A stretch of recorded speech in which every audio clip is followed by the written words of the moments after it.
Herrera's Good Girl. I know that there are a lot of reviews out there already and hype about this fragrance, so I thought, hey, I'm going to buy it, wear it, and see what I think. If you'd like to know what my thoughts were, please keep watching.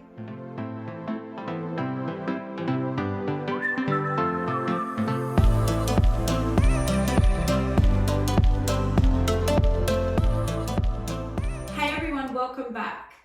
Okay, so I have sprayed a test strip here, and I will go through some of the scent notes with you guys, and then I'll tell you what I think of the fragrance. So top notes of this fragrance are almond, coffee, bergamot, and lemon. Mid notes are tuberose, jasmine, sandalwood, orange blossom, orris, and Bulgarian rose. And base notes are tonka bean, cacao, vanilla, praline, sandalwood, musk, amber, cashmere wood, cinnamon, patchouli, and cedar. Wow, there is a lot of stuff going on in there, isn't there? That is crazy. I don't think I've ever seen a fragrance with that many scent notes, but okay, so this is an 80 ml bottle. Look at the bottle design, it's really sexy. It's an EDP concentration, and depending on where you get it from, it can range anywhere from 180 Australian dollars up to around 240 Australian dollars. Okay, so when I smell the test strip, I do pick up actually a lot more lemon than a lot of people mention. I definitely think that the lemon is what takes it away from that normal classic tonka bean, coffee, cacao, praline vibe, and the lemon kind of gives it a different direction. There's definitely that almond and coffee vibe, but they're not hugely prominent. Not at all. I honestly, if you didn't tell me that there was coffee in this fragrance, I probably wouldn't be able to tell anyway. The almond note though, that is certainly in the background there. I can identify that quite easily. The orange blossom, obviously the tuberose and jasmine. And there is that beautiful cinnamon and woody background. I really do like this fragrance.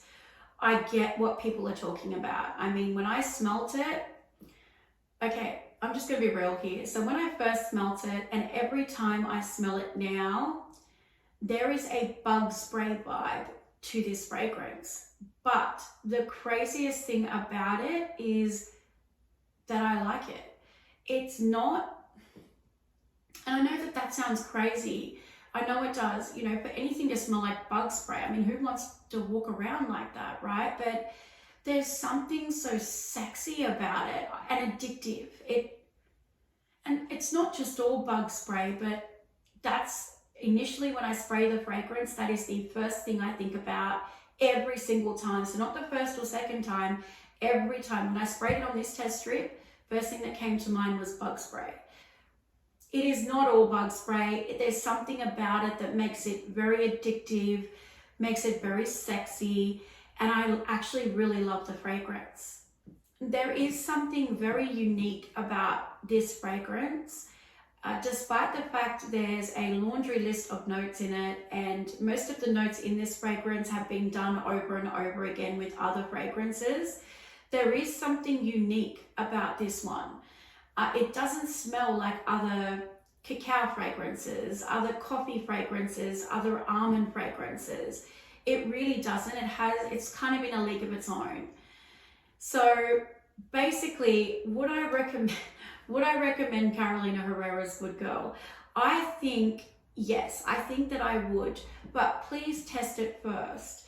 I know that I probably said a few things today that put you off, but I'm here to tell you now, in all honesty, when this bottle runs out, I will be repurchasing.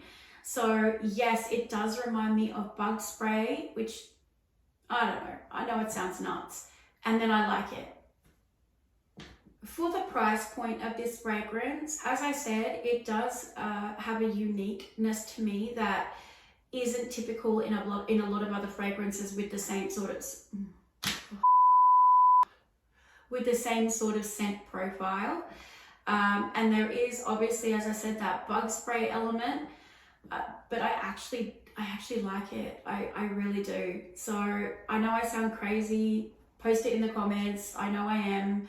And you guys are probably going to tell me you don't get that vibe at all. Please do. If anybody out there doesn't or does, post it in the comments below and let me know, because I'm going a little bit nuts here thinking, how does it smell like bug spray? But it is really good. It is really addictive. It is really sexy. And I think it is quite unique, even down to the bottle design. So the price point on this fragrance is around about, give or take, 200 Australian dollars for an 80ml EDP concentration. Now, that is not cheap by any means. I think when you start hitting that 200 plus price point, you're in kind of the niche category. And while I think that this fragrance delivers, and I think projection, longevity, I think compliment factor is great, it really does tick a lot of boxes. But overall, for what it is, I don't know if it's worth $200 plus. I think that there's other fragrances out there that are in that price range that give you more and are also even more unique and are more special and deliver more. So to sum it all up, this review has been confusing. I know it. I'm telling you that it smells like bug spray, but that it's good. I'm telling you that it's not worth the price point it is, but that I'm going to repurchase it. Believe me, I'm just as confused as you are. This fragrance has kind of done my head in a little bit. But the best advice I could offer anybody out there that was thinking about buying this fragrance is to just go and test it first, see if you like it, and then you'll have a more educated decision on whether or not you want to own it or not. As I said, you'd be looking at a fragrance that is definitely unique. I think has a beautiful bottle design. I think it's a compliment getter. I think it projects and lasts a really long time on the skin. I think that not a lot of people would be severely unhappy with this fragrance. But for me, there is a bug spray element that I find really sexy and really addictive. I don't get it either. I'm sorry. I wish I could explain it better. It's kind of weird, but anyway, guys, thank you so much for being here. I appreciate you all. And if you like my content, please don't forget to hit subscribe and notifications. If you have any comments about this fragrance, please tell me if anybody else gets bug spray vibes out there, because as I said, I feel like I'm going a bit crazy. Let me know in the comments below, and I hope to see you all again soon. Take care.